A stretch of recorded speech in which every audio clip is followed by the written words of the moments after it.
Okay, time to continue that never-ending path to fuchsia. And you may not care about this, but my headphones are really starting to crap out on me. I really need to buy new ones and soon.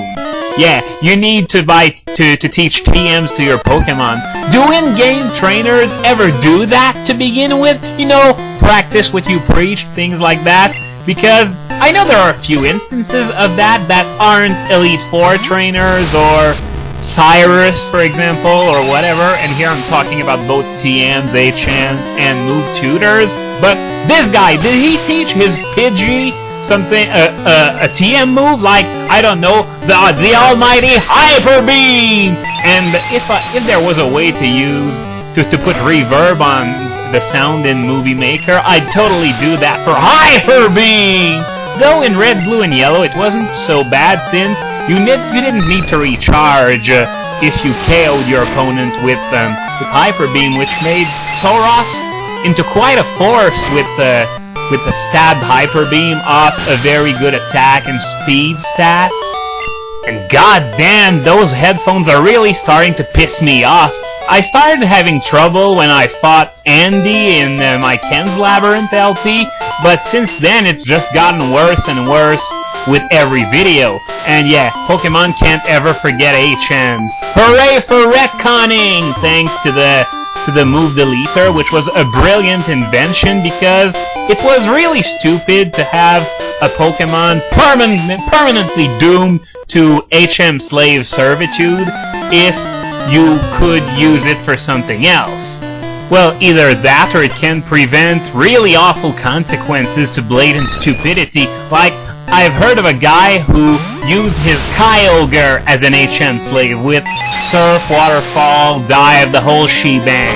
Kyogre as an HM slave, and as you might expect, it was the kind of guy who said, yeah, you know, those are water moves. Water moves go on water Pokemon. Yeah, he didn't really understand what type coverage really meant. He was the kind of guy, you know, the classic cliched Charizard with Fire Blast, Flamethrower, Ember, and Fire Spin? That was the exact same thing, but on a Kyogre. And if anything, that's an even bigger offense, since Kyogre is one of a kind, and it's Uber on top of that. And conveniently, this guy right there is talking about stab moves! I swear, this is a complete coincidence.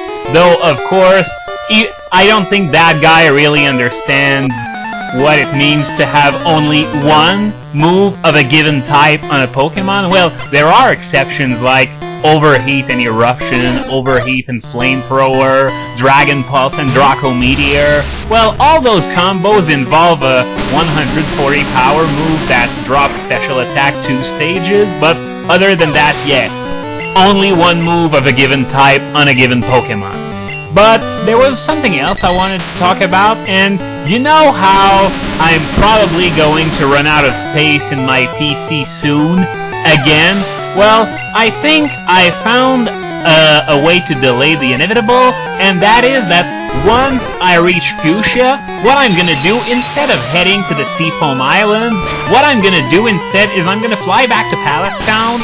I'm going to go down to Cinnabar Island, dodging all the trainers, obviously. I'm gonna keep them for later. But yeah, I'm gonna head back. I'm gonna head down there, and I'm gonna revive my Helix Fossil and Old Amber so that they no longer take 2 very valuable spaces on my PC, but 2 really plentiful spaces on Bill's PC. There's room for 240 Pokemon in there, whereas in my PC there's room for 50 items. And speaking of more room, again, an NPC who's talking about room, I swear this has happened twice already in this video, and I haven't done this on purpose. I didn't know what those NPCs were going to say. It's really a really awesome coincidence.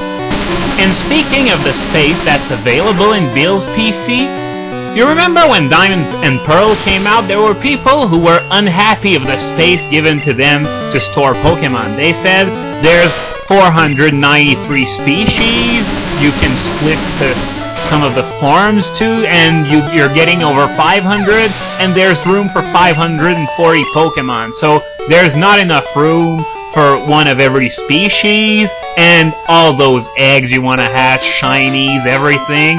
Well, that's why they made Pokemon Wrench and in the Advanced Generation Pokemon box. But personally, I don't bother accumulating one of every species. I'm not gonna have a Bulbasaur, an Ivysaur, and a Venusaur. I'm just gonna have a Venusaur because the other two serve no purpose at all.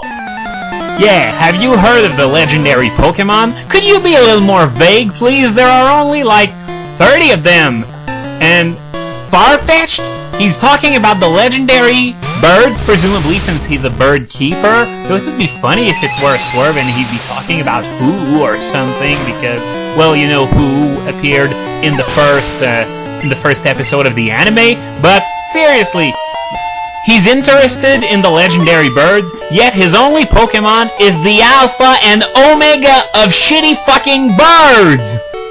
But anyway, I was talking about the storage room for Pokemon in the PC, and, well, the way I see it, Red, Blue, and Yellow actually offer the most space when you consider the number of available species. There were 151 species in Red, Blue, and Yellow, room for 240 Pokemon. In Gold, Silver, Crystal, 251 species, room for 280. I think it was 14 boxes of 20. In Ruby, Sapphire, Emerald, Fire Red, Leaf Green, the 3rd generation, you had 386 species and 14 boxes of 30 Pokemon now. So yeah, there's not any more boxes, but they're a lot bigger. So yeah, it goes from 280 to 420, which is still just barely enough to get one of every species if you're that kind of guy. And of course, as I said before, in Diamond, Pearl, and Platinum, 493 species, and you can count all the alternate forms on top of that, so it's like 500. No, with Rotom it's even higher than that, but yeah, you get the point. It's 540 Pokemon in the PC, still just barely enough room if you're an even bigger collector than I am, so that you need one Pokemon of every species, and shinies, eggs, that sort of thing. That's the reason why you'd want to buy Wrench. Me, I don't need it, and I'm not gonna buy Pokemon Wrench for $10 just so I can have a Mew. Okay, this guy's really starting to annoy me. Caffeine overdose, anyone? Wait, was this guy the one who stole the coffee from, you remember that old man all the way back in Viridian? I wonder. And he probably mixed it with Pepsi Max and a Red Bull and that kind of thing, and probably even put a pound of sugar in the whole thing and then drank it bottoms up. Another reason why I don't really like this place is because my Venusaur has a really hard time. All I've been facing so far are like bird keepers and bikers who use flying and poison types, which Venusaur isn't very well armed to go up against. But there are sea routes coming up and the Seafoam Islands as well, and it's gonna be a haven for super effectives for my Venusaur. But until then, no cigar.